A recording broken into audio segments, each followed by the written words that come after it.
香港朋友 ，Hello， 大家好，我係 Simon 啊。今日同大家介紹呢個屋苑嘅話呢，就係我哋嘅珠海湖新路中澳湖新印象啊。呢一個盤嘅話呢，係賣得非常之好嘅，成個珠海西區係賣得最好嘅一個屋苑啦。香港朋友如果想要嚟到珠海買一個平靚正嘅，嗱，記得一定要揾我啦。旁邊呢，就係我哋嘅湖新路，旁邊呢，就係嘉禾城。呢個屋苑嘅話呢，係準現樓單位啦。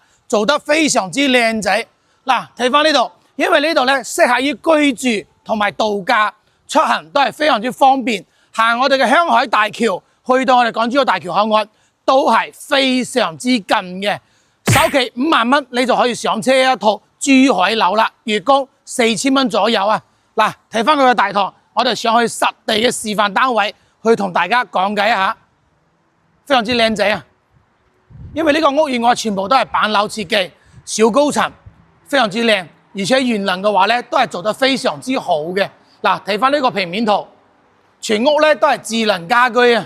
每一棟樓嘅下邊咧都係飯會所、書吧啦、咖啡室啦，同埋健身房啦，全部都有晒啦。我哋行呢邊入去，入到呢個屋苑嘅話咧，全部都要啲卡先可以入去嘅。嗱，睇翻佢嘅園林。其實呢一個小區咧做得唔係非常之大啊，就得2排樓，但係小區園林咧係做得比較靚仔嘅，睇下嗱，可以望到個園林係咪？呢一個屋苑嘅話咧就係呢個戶型88平米，做咗一個創意樣板間。嗱，睇翻個鏡頭係非常之舒服噶啦，廚房都突咗，做咗個開放式廚房，3房，而且嘅話咧採光係非常之好嘅。到我哋呢邊嘅話咧，全部都係南向單位。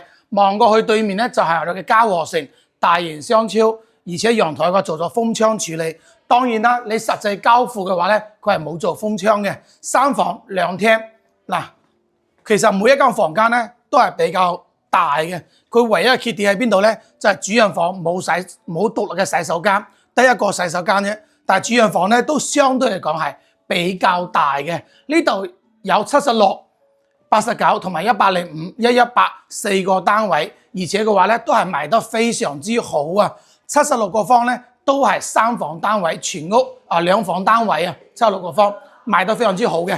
我哋去睇105方嗰個咧，都係做得非常之靚嘅。